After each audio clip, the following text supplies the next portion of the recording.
Со нас во 64 е мојот долгогодишен пријател, колега, клубски колега и цимер од последните два европски купа, каде што Гамбит Пекси настапуваше, фиде мајсторот Љубомир Илич. Љубомир Илич, добар ден и добре дојдовте во 64 во шаховската емисија. Добар ден за гледачите на АБ телевизија и благодарам за поканата во ова емисија. Се надевам дека ќе биде ова прилика да нешто кажам за моите доживувања и играња во минатото, пошто ја не сум толку активен денес, да сум интересен за актуелните настани, али мислам дека она што го доживувавме ние шахисти во минатото има што да остане забележено. Па се надевам дека ова емисија ќе биде убава прилика тоа и да го истакнеме. Ќе го истакнеме и тоа ќе истакнеме повеќе работи. Не би се согласил со тебе дека не си многу активен, затоа што ти си од македонскиве шахисти. Ние сите сме со ретки исклучоци толку активни колку што имаме надпреварување во Македонија. А во Македонија надпреварување, јас колку што знам од 74 година, веќе 36 години, па наваму, ретко кое надпреварување било без тебе. И да ги погледнеме билтените, дали тоа биле првенства на Македонија, дали биле екипните надпреварувања, или пак Опените Скопје кои за жал згасна пред нека година, значи тие биле со твое постојано учество. Мене ме импресионираше во оние млади години, кога ти беше најмлад учесник, практично 70-тите години на првенство на Македонија, како секоја година изборуваше право на првенствата на Македонија. Тогаш одеше преку квалификација. Ти беше толку млад, меѓутоа секоја година успеваше. Сега, поминаа толку години и сега се смени работиве, сега си највозрасен од сите, но повторно те има тамо и повторно си некаде при врвот. Повторно твојата тешка рака ја чувствуваат сите најдобри македонски шахисти, така да не би се согласил дека не си активен со себе. Играше на Европскиот куп, бевме лани во иста екипа, шампиони на Македонија, вице шампиони оваа година и така натаму, но да не зборувам јас понатаму, да почнеме сега со почетоците. Значи прво како беа на првенството на Македонија, па малку да зборуваме за Опен Скопје каде што ти немаш ни едно отсуство, така ли? Немам ни едно отсуство, точно. Опените Скопје почна прв пат 84 година, за време на оној маратонски меч Карпов-Каспаров. Тој меч што после 6 месеци беше прекинат поради исцрпеност, така барем беше званичното објаснување на ФИДЕ која го прекина мечот. Таа година во Скопје се играше Балканијада. Југославија, односно Скопје беше домаќин на Балканијадата и после тоа се одигра првиот Опен турнир. Тој турнир имаше традиција до 2002 година и интересно е дека ја на сите Опени учествував. Мислам, куриозитет, немаше ни еден друг учесник кој немаше изостанок. Тоа не се должи на некоја моја голема амбиција да постигнам некој врвен резултат, али мојата желба за дружење со шахистите, али дружење она најактивно, значи во арената шаховска, не дружење во куларите или во кафеаната, направи тоа да сите мои евентуални работи, проблеми ги ставам на страна и ја си дадов задача да на секој отварање, на секој турнир бидам и учествувам на тоа. Не секогаш биле тие турнири многу успешни, али можам да се пофалам дека имав и доста победи над истакнати велемајстори, што ми представуваше една убава сатисфакција за тој труд кој го вложував. Исто така на првенствата на Македонија. Првите години, значи кога почнав ја да играм, од 74-та, моето прво учество на првенство на Македонија беше со квалификации. Тогаш не беа во мода овие швајцарски системи као денес и првенството на Македонија се играше со 16 учесници. И исто така е еден рекорд да сите турнири до моето одење на обслужување на војниот рок, 83 година ги обезбедував преку квалификации. Значи 9 години, 9 учества. И тоа беше еден мој мал рекорд.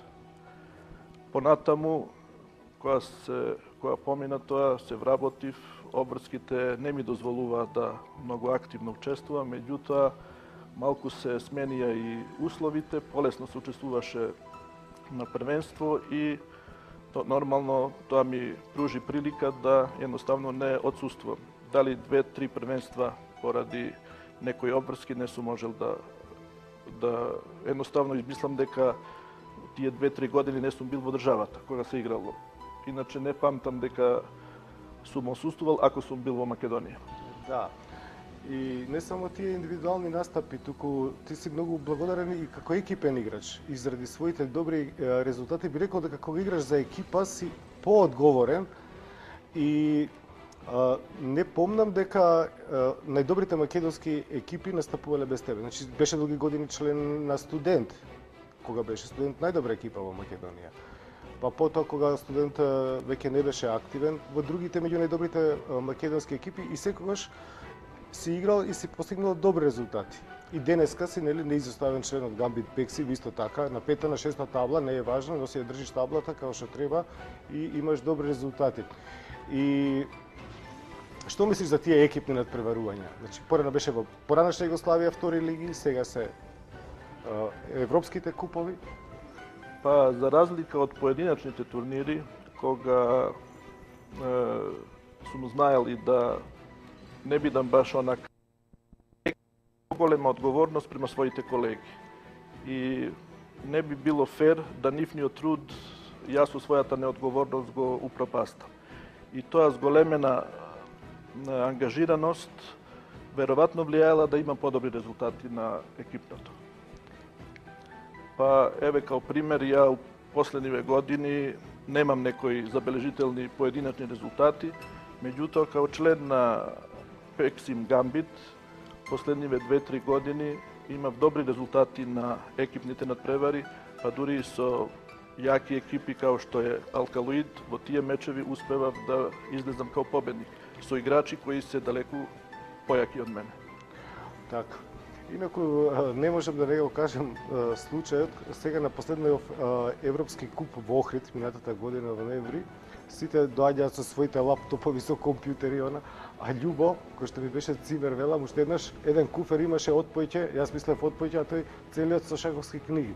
Значи информаторите, енциклопедиите, затоа што и двајцата како љубители на книги, но ти исклучиво сакаше да се подготвуваш со старите енциклопедии и И многу ми беше интересно кога играше онаа партија една сицилијанка, онаа змаевката, јас сите за коса се држиме за глава, коса ми се дига таква остра позиција, тоа луѓето пуштаат фрицови, рибки, таму да им кажуваат некои длабоки анализи затоа што се виси, целата позиција виси, а после се воспостави дека рибка ги одобри твоите потези и дека дел од тие таму варијанти што беа во енциклопедијата, практично ти добро си ги запомнил од некое време и одлично ја третираше позицијата и рибката оправда. Иако ние сите се стравувавме за таа партија, на крај ти ја доби партијата и испадна дека се играл како што треба.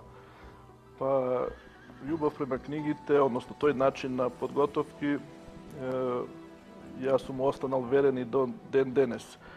Тоа брзо прелетување преку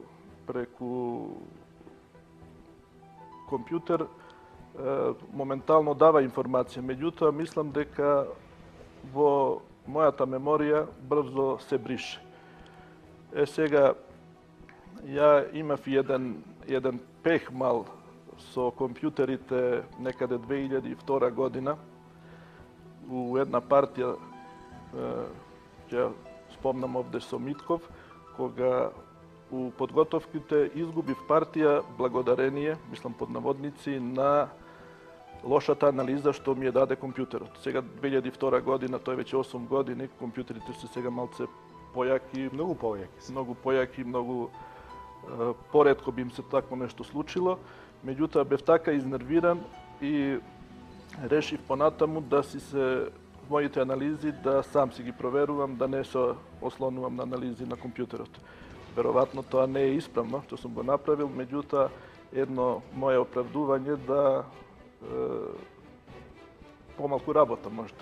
Сега тоа не би го препорачал на младите тој пат. Меѓутоа точно е дека за мене книгата можда е некое враќање у стари времиња, у детство, кога тоа беше начинот на подготовки i ja samo za mene ta druženje со книгата не е само спремање на конкретната варијанта, него едноставно тоа друženje значи нешто и повеќе за мене. Така да и понатаму без разлика на сите овие модерни технолошки достигнувања, книгата за мене е еден незаменлив начин на подготовка. Добро. Ќе го продолжиме разговоров. Сега предлагам да ни покажеш една партија, да ни демонстрираш една партија од своето творештво.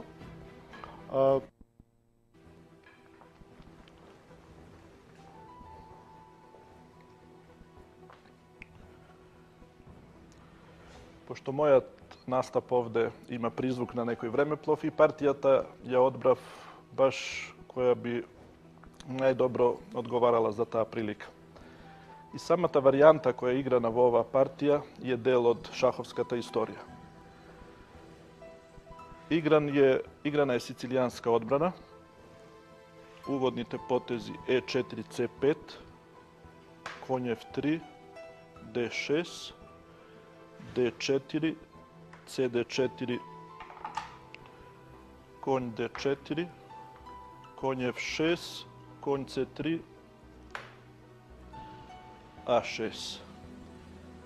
Постојат повеќе продолженија во ова позиција и црниот се решава да игра најдорфова варијанта. На ова место белиот има повеќе можности. Омилено приложение на Фишер беше овде LC4. Во тоа време, денес најактуелниот потез LE3 не беше во мода. LE2 и LG5 беа најчесто играни потези. Ја решив да ја играм варијантата со ловец G5. После E6, F4, LE7, дама F3, белиот се подготвува за притисок по Г линијата и малата рокада на црниот, подготвувајќи голема рокада. Одговор на црниот беше H6. Нема друго поле освен ловец H4. LF6 би било бесмислено да белиот остане без ловечка двојка у така урана фаза на партијата. G5. Овде ќе застанеме малку. Оваа позиција има своја историја. Името на оваа варијанта, Гетерборшка, добила према еден интересен настан. 1955 година, меѓузонскиот турнир во Гетеборг, за младите гледачи да ги подсетиме, да се стигне до меч за светски првак, меѓузонскиот турнир беше предпоследна инстанца. Значи, не беше тој циклус така брз као денес. Врвните играчи мора многу квалификации да поминат. И во новој турнир интересно беше што тројца советски велемајстори, врвни во тоа време, Спаски, Керес и Гелер, се сретнуваат против тројца аргентинци. Најдорф, Пилник и Пано. Интересно е, сите тројца аргентинци има црните фигури. И веројатно се заеднички подготовки да ги изненадат советските играчи, решаваат да играат ова варијанта. Нормално, после G5, белиот зема на G5. Црниот отстапува со конјот на D7 и сега е јасна идејата на црниот. Сака да дојде на централното поле E5, од кај што ја контролира целата табла. Темпо има со напад на дамата F3, а и клучното поле слабо F7 ќе го контролира.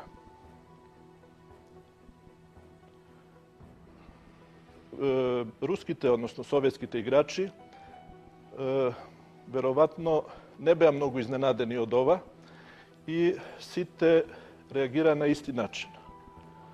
Жртва на E6, F6 и дама H5. Позицијата на црниот крал изгледа многу несигурно. Прашање е како тоа белиот сигурно да го искористи. И првиот право решение овде наоѓа Гелер со потезот ловец B5. Веројатно ова беше изненадување за аргентинските играчи, затоа што сите три партии ги загубија. Ниеден не најде прав начин како да се одбрани.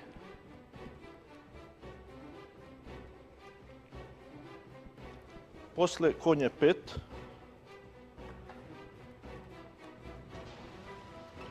праксата покажала дека црниот не успева да го задржи коњот на E5, односно позицијата на црниот крал е загрозена, поради тоа што после ловец G3 и конј D7, белиот со земање на D7 и остава без заштита точката F7. Затоа, прав потез на ова место е топ H7, кој е најден многу подоцна. Нормално. Да прашам јас, тоа топ H7 нели Фишер токму оваа позиција или успеа да ја ревизира со Глигорич на 58 година на зонскиот турнир во Порторош.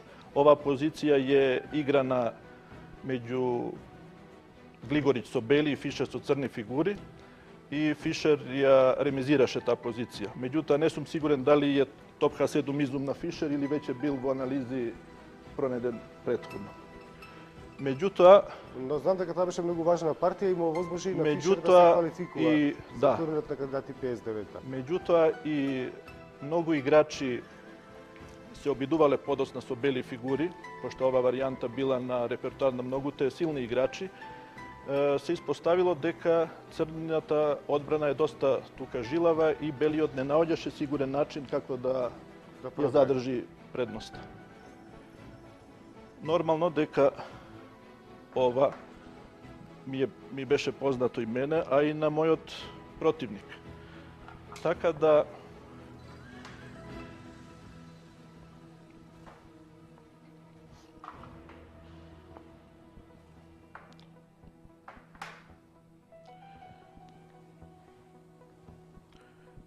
ја во оваа позиција решив да тргнам по друг пат. Место форсираната жртва на конј на E6, другата можност е одма дама H5. Значи, заканата конј E6 останува, која црниот лесно ја парира со конј E5. Меѓутоа, после ловец G3, ловец G5, белиот го враќа материјалот. Али останува впечаток дека црната позиција има една доста значајна мана. Нема добра координација меѓу фигурите, а и позицијата на кралот е трајно компромитирана. Значи, должен е црниот крал да остане во центар. И би додал и јас од себе, и пешачката структура е компромитирана затоа што подобро ќе беше ако можеше со пешак да земе на G5, нели? Да. Што дама H5 му го невозможи. И сега практично позицијата се држи на коњот на E5. Да. Белиот без проблеми продолжува складно со развојот. Ловец E2. Црниот нема баш некој добар план како да продолжи. Вистина, коњот на E5 ја држи точката F7, меѓутоа тоа не е доволна компензација за застојот во развој. Дама B6, потез кој на црниот не му донело ништо добро и мојот противник тоа го знае. Позната е таа позиција и он се решава сега да дамата ја задржи во одбрана на својот крал, да ја засили одбраната на точката F7 и да со постепена измена си ја олесни позицијата. После дама F7, топ D1. Белиот продолжува со развојот, а црниот решава да со LF6 ја засили уште еднаш одбраната на точката E5.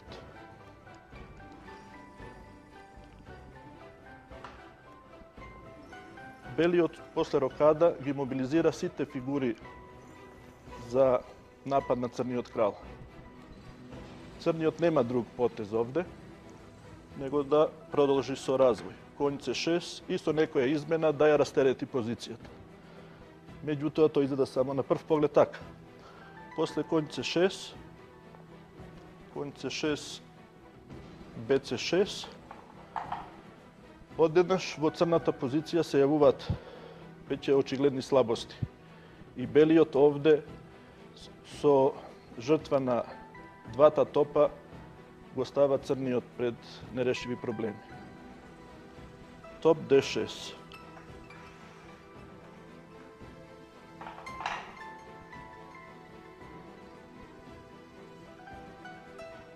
Ослонац на овој конј, пешката D6, црниот со жртва на топ ја уништува. Дама D6.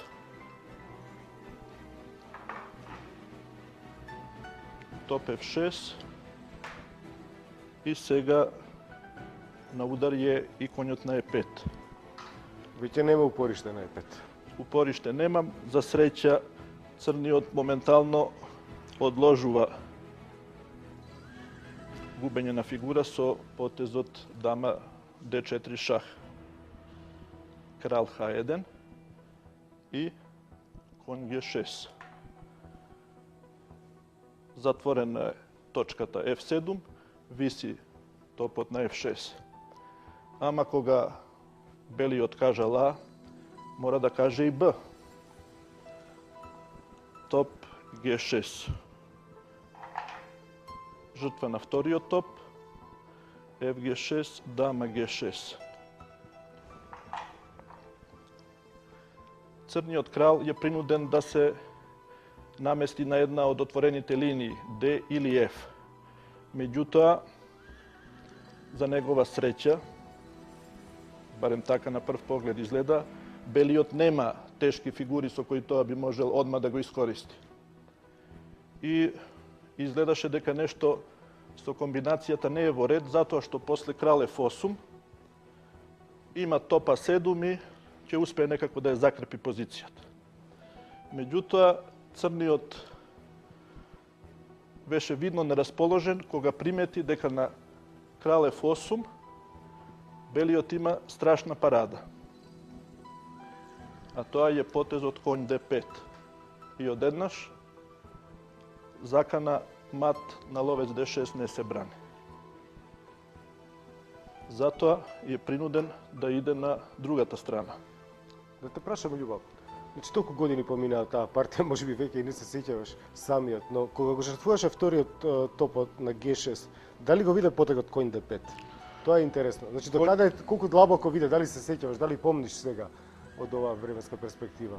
Докаде виде колку форсирано оди напред варијант овај позицијата? Па интересно дека веројатно моментална инспирација, ја не можам да се пофалам дека сите партии мои се некоја ваква креација, али тогаш моментална инспирација направи да скоро у секунда ја видов парадата конј D5. Затворањето на таа линија и мату потез со Инаку во спротивно не би се решил на топ G6 така лесно. Па веројатно дека целата комбинација би одела малце потешко. Добро. После крал D8, ловец H4, црниот иде на C7. И сега, после ловец F6, изгледа дека црниот го враќа материјалот и задржува некоја си... Белиот задржува некоја предност. Меѓутоа, тука уште има непријатности. Црната дама, поради слабиот основен ред, не се предава така лесно. Има две закани за мат, со дама D2 и со дама F2. Меѓутоа, белиот лесно ги решава двата проблема. Ако дојде дама F2 со закана мат на E1, кој би го искористил за да го тргне нападнатиот топ, белиот има едноставно дама F7 и каде да отстапи црниот крал или ако се покрие, шах има и паѓа дамата. Значи останува дама D2 да се види, како што играше мојот противник. На тоа следи шах на G3 и белата дама го брани критичното поле E1 и после крал B7 веќе нема проблеми со материјалот. Ловец H8 и продолжува играта со материјална рамнотежа. Црниот дури сега се обидува да го заврши развојот. Нападнат е ловецот на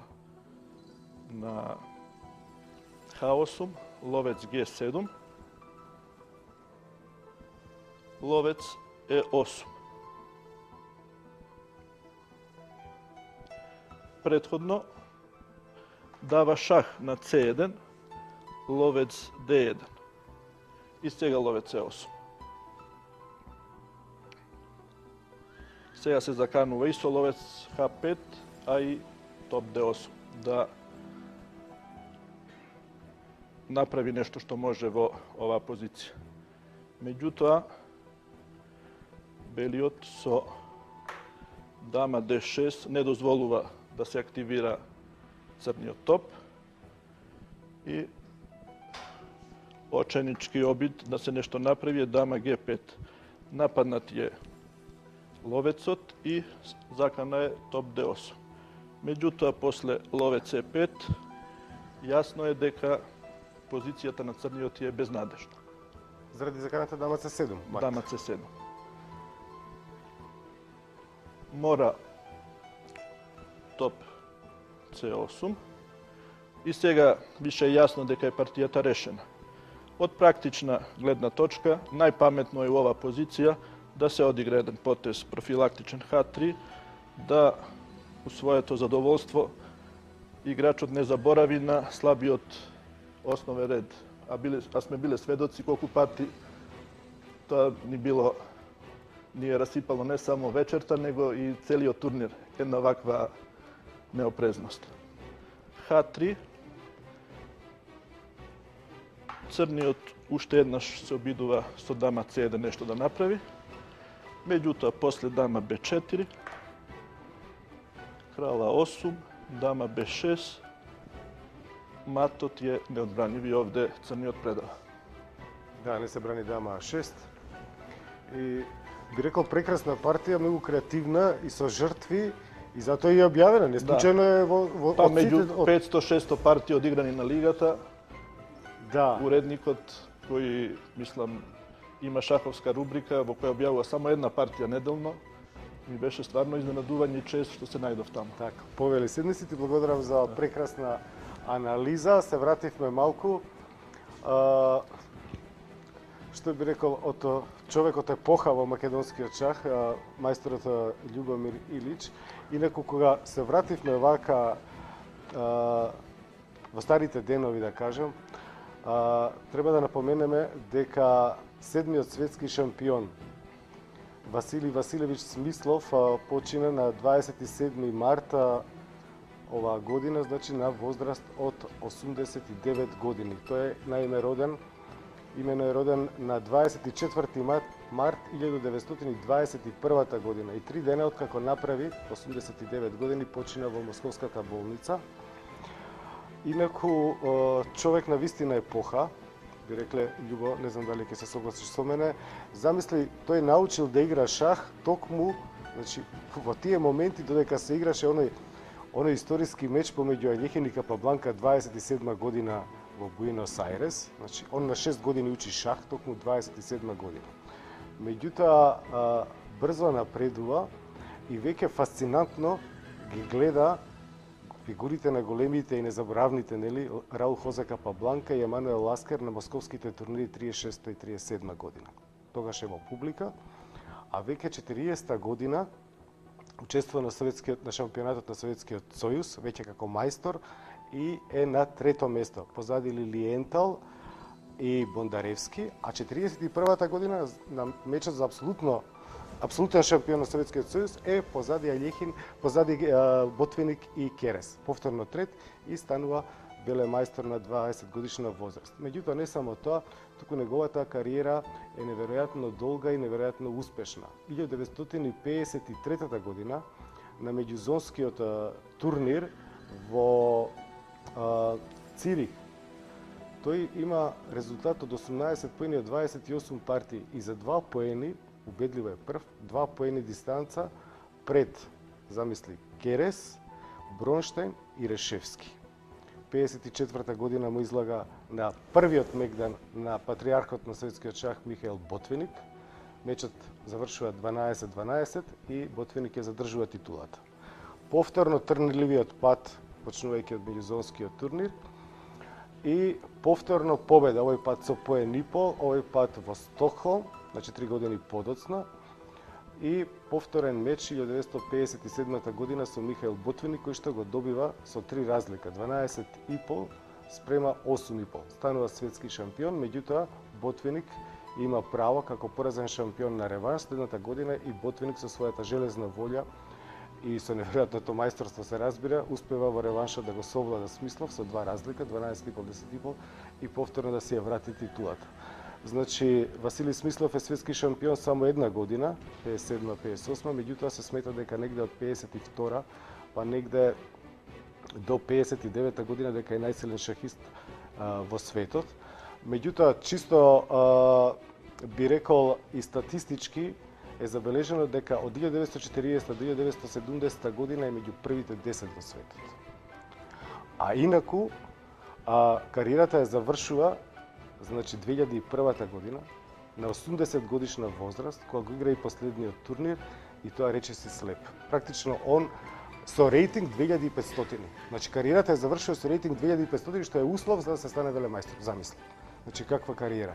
И не само тоа, мислам, во толку отварања има, толку идеи има во шахот, во толку отварање и толку се неговите партии прекрасни, што Каспаров во неговата книга Моите славни предходници вели дека Смислов, кога се наоѓал на врвот на својата кариера, имал такви партии каде што неговите противници едноставно не знаеле каде погрешиле. Неговата техника била таква, недопирлива, најдобра, недофатлива многу пред своето време, што во своите најдобри остварувања против најсилните шахисти на светот, овие вториве не знаеле каде погрешиле. Инаку ја во својата библиотека имам 3 книги од Смислов, оваа ми е најновата, Смислов наука како да се победува, со коментари од Василий Смислов. Таа е најновата книга, практично, отпечатена во Москва 2008 година. Инаку, за неговиот хармоничен стил најдобро зборува и зборникот кој што се вика во барање на хармонијата, значи во потрага по хармонијата, затоа што тој токму така и го сваќа шахот како една хармонично дело, а посебно сум горд на ова стара книга која што сум ја купил на некој турнир, кај што тој е зборник Василий Смислов, исто негови коментари избрани партии од 1952 година. Москва, издателство Физкултура и спорт, 3 книги на руски. Не знам ти колку си читал од Смислов и колку си гледал неговите партии, ја особено бев импресиониран со тоа како он играше со црни фигури. Значи, со секакви фигури, но он вика, белите сите ги сакаат, па сакајте ме малку и со црни да играм. Мислам, покрај неговото големо шаховско мајсторство, сигурно интересно, а ја и ти тоа не случајно го знаеме, дека он бил и одличен, имал одличен глас и бил одличен пејач. Мислам и дека во некоја си подмината возраст има снимено. Има снимено 82-а, мислам, нешто на годишнина на Карпов, дали на неговиот 50-ти роден ден, тогаш би било 81-а. Има снимено. Забележано е дека ниедно затварање на големите турнири не можело да помине без негов настап со одредена, со не само руски, веќе и дела од класиката на оперската музика. Да, тој бил познат баритон и многу често на турнирите, особено кога биле заедно со Тајманов, овој го следел на клавир, а да. Смислов пеел. Сега интересно, токму во книгата на Каспаров, моите славни предходници, значи тој се кршел, кариерата негова се кршела околу 1950 година и вождот кажал, наводно, Сталин, Да. рекол, од Смислов ќе имаме повеќе корист како шахист отколку како оперски пеач. И наводно тој пресекол да Смислов професионално игра шах, а не да биде оперски пеач во Бојчев театар. Многу интересно тоа. И иако, значи, неверојатна желба и за живот, значи, практично слеп, и она меѓутоа ги следел со помош на жена му, славно е терал жена му да му чита, да следи што се случува во шаховскиот свет. Многу интересна една фигура, значи еден човек епоха и според Борис Паскит вика тој е еден од четворицата како нарече он се го немам изразот, значи заедно со гиганти, заедно со Ботвиник, Керес и Бронштейн. Значи во повоената историја на светскиот шах. И навистина во некоја згодна прилика сега наскоро ќе имаме можност да видиме нешто од неговото творештво. Таму е единствен проблем која партија да се одбере за некоја пригода. Толку е богато неговото да се творештво. најде нешто што најдобро би го сликало у така кратко време. Љубо, да те прашам сега и за мечов, нели сега од 21 април до 15 мај ќе имаме меч за светски шампион помеѓу Веселин Топалов и Вишваната Анант, кој што ќе се игра во Софија, каде што Анант ја брани титулата, а Топалов е предизвикувач. Какви се твоите согледувања за резултатот, односно што мислиш кој ќе победи и за кого навиваш едноставно? Па сега не можам да речам дека сум определен за некого посебно.